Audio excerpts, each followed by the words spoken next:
And welcome back to another video. There's another paid request. Thanks to Edward. Thank you so much for that. For those interested in sending requests, paid requests, you can send it either directly to my PayPal or join my Patreon. Both links are down below in the info box, and I will try to get to it as soon as I can. But this is for South Park Season 3, Episode 1 and 2, as Edward has been taking me on this journey through South Park. So today, Episode 1, interesting episode because this is the episode that you could take and put onto a stage and go, yeah, this type of stuff, I don't know if they would do it today because it's very un-PC. Although South Park is kind of the show that won't give a shit about that usually. So I say that because this group of people come to town, they're a choir, and the lady and a bunch of her kids have this thing called Scene, where it's a choir for the rainforest, and they're trying to recruit people to go to Costa Rica to sing about the destruction of the rainforest and stop the bulldozers. And at times the songs they sing is getting gay with kids. Getting gay with kids is here to stay. Yay, yay, yay. Being an activist is totally gay. That's one of those things where they're obviously trying to push buttons and they're trying to ignite a reaction. Granted, I didn't see it coming. I should have. What's the song going to be? I like kind of that, kind of reaction. It did get a chuckle out of me. I must be honest. It was interesting to see the kids of South Park go to Costa Rica and be in the jungle. It was a different environment, so it made these a little bit more interesting. There was some funny offhand moments, like some random kid keeps giving the principal the middle finger, and then when the kids, our foreman was going to the principal office, the kid's leaving, and gives a middle finger to Cartman, and Cartman out of blue says, "Don't flip me off, you son of a bitch!" Again, I keep reiterating, Cartman's voice, the way it's done at this point in time, makes a lot of jokes easily funny, or funnier, because it's that certain tone that's done with Cartman's voice that they found the right voice for that character, and that's a hard thing to do when you find the right voice. It seems like almost anything he says, it could come off rather humorous, or rather chuckle-worthy at the very least. At least for me. He's definitely, of the kids, the one that has the more uniqueness and identity. Like at times Kyle and Stan, I wouldn't say they're similar because one's supposed to be Jewish and the other has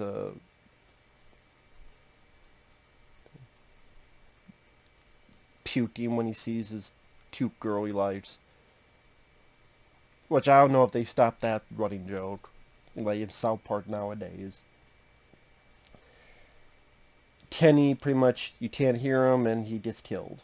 Although, yeah, they do something a little bit interesting here where there's this girl in the choir that likes Kenny, and at the end he gets killed, but then she resuscitates him, and the kids are like shocked about that. Like, what, we could have resuscitated him all along?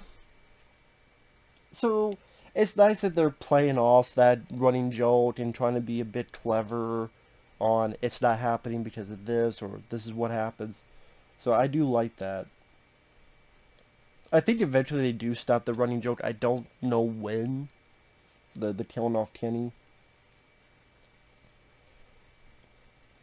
And yeah, once in a while they have this out of the blue random stuff of, like, they get lost in the jungle, the choir director doesn't know what she's doing, their tour guide is eaten by a snake, killed by a snake, and at one time they're sleeping at night in the jungle, and one of them goes, "Oh my god, I just saw Tony Danza." And you have lightning, and it briefly flashes, and you see Tony Danza among them. I'm like, some of those are weird, random shots. I don't know what you call them. I'm like, okay. They're off kilter. It's just kind of one of those. Like I don't even know. I mean, it's just meant to be a goofy joke. It's just like okay, random. And that's the thing. It takes me off guard, like random, instead of funny in those instances. These random people they reference.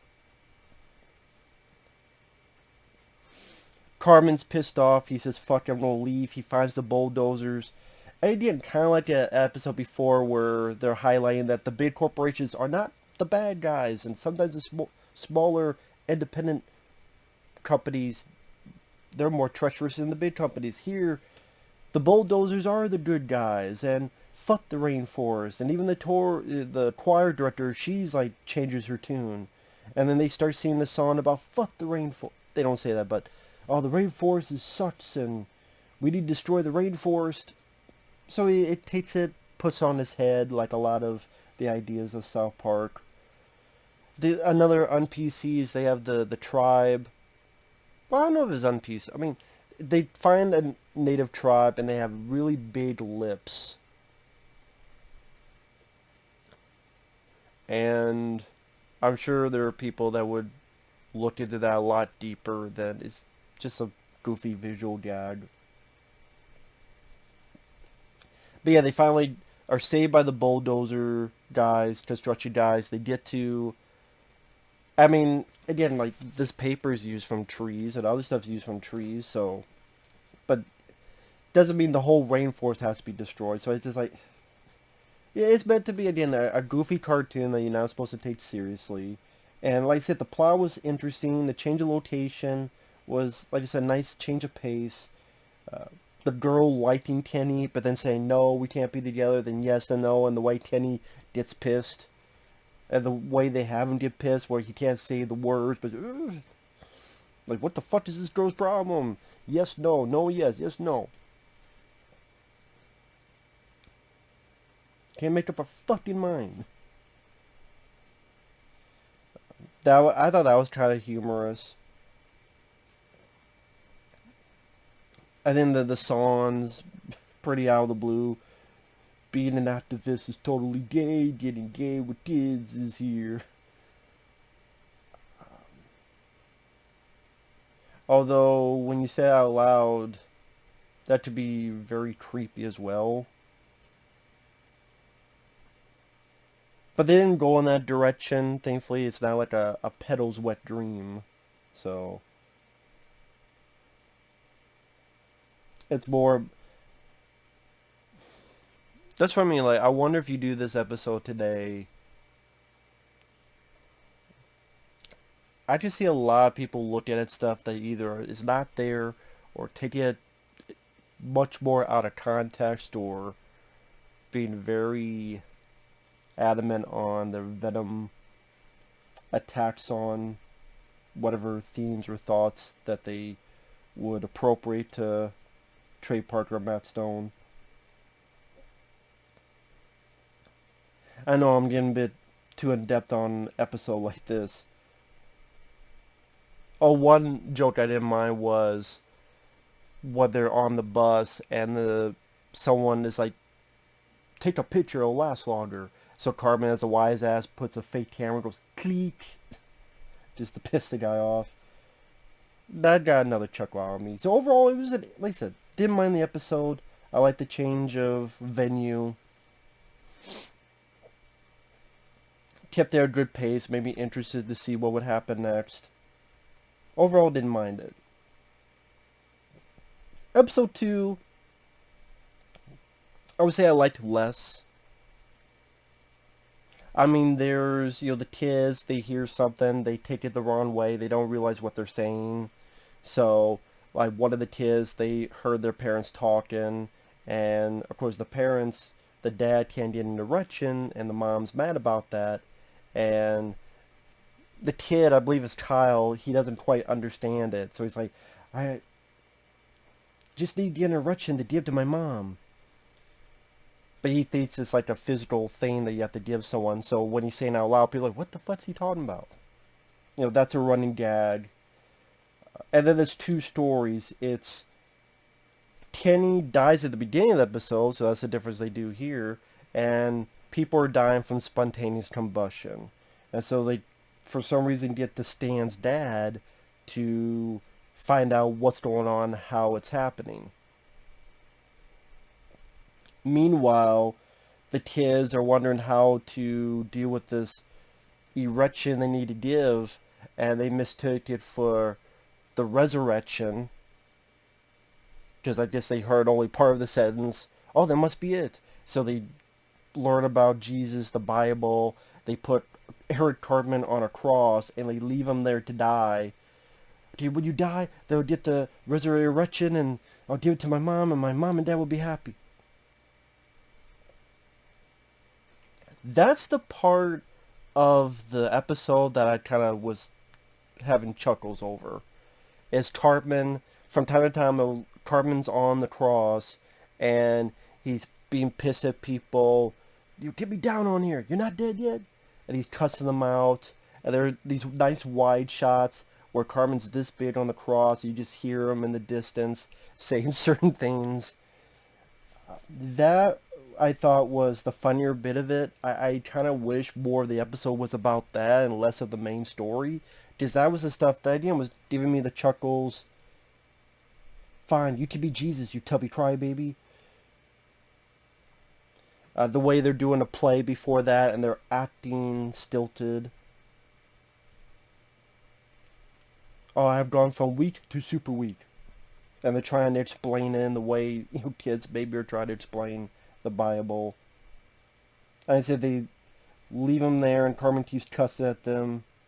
He even sings like a song. He's like, hey, I have this new song. I hate Stan and Kyle. Kyle Stan I hate. Like I said, Cartman makes this show fairly effective. Just the rest of the show is Stan's dad, who I'm indifferent on, finding out that it's because people are holding in their farts. That's why they're spontaneously combusting. So you need to let the farts out. People start doing it. But then it leads to the atmosphere, the ozone being fucked up. So they blame Stan's dad for that. Then Stan says, hey, Dad, you can do it. Stan's dad comes up with the idea of moderation. And finally start moderating their farts. And then everything's happy. Yay! I mean, the only bit of that story I didn't mind is that when Stan... Somehow someone says a line that they think is from the Bible, but it's actually from Star Trek 2. Because they mention the needs of the many outweigh the needs of the few. And the other points out, wait a minute, that's from Star Trek, not the Bible. But I just... Maybe because Stan's dad... Just nothing of a character to me. Maybe because the story of, oh, it deals with farts, and yeah, fart, no, you farted too much. I'm like, whatever. I don't care. I've never been a guy into fart jokes, I'm sorry. It was just never something that made me laugh. Just never did. I love Blazing Saddles, not for the campfire fart scene. It's for the other pieces of humor. So, that's a big part of why that episode didn't do much for me, is the central plot I didn't care about. Like I said, Stan's dad, he's not that interesting of a character, he's not that funny of a character. That's kind of the point, is that he's just sort of a normal voice, and he's out of his league, and that's it. When it kept going back to the Cartman stuff, that's when it was, I thought, humorous. And then at the end, they would go back to Cartman, and he's still alive, but now he's skinny, because apparently throughout the week or two, his fat fed him. So it was, again, interesting to see like a skinny Cartman, even for a brief bit. And I wonder if they ever did an episode later on where Cartman becomes skinny and that causes some kind of problems, and he goes back to being fat.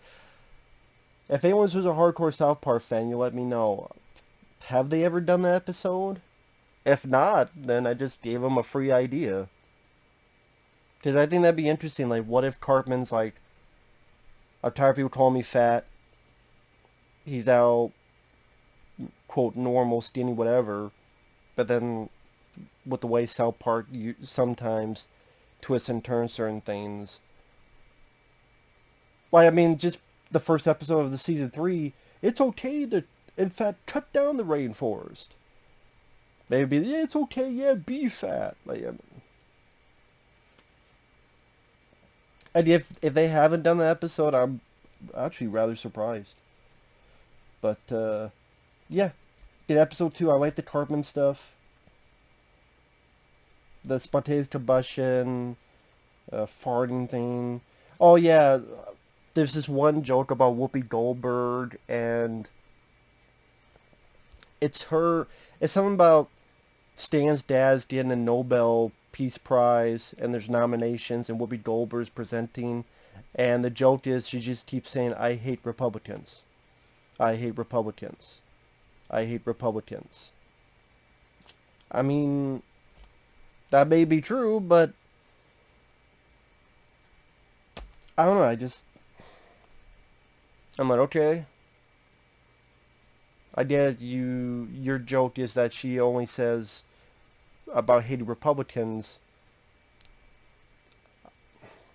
Something about it that made me laugh. I don't know what it is. Just like, I don't know if it was I waiting for another punchline, or I was waiting for a bit more to it, or a bit more wit to it, or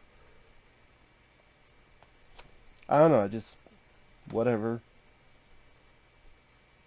Again, it's like all the guys just gotta, let's make fun of Tony Danza, let's make fun of Whoopi Goldberg. I get it if you disagree with what they do and all that, but it's like, it kind of just stops the show. It stops the story. And you're kind of just waiting for it to be done for the story to continue. As stupid as that may sound, I don't know. But yeah, I would say I like the first episode more than the second one. The second one was meh. First episode, not too bad. So overall, there you go. So, thanks for watching. Take care. We'll see you guys later. Bye-bye.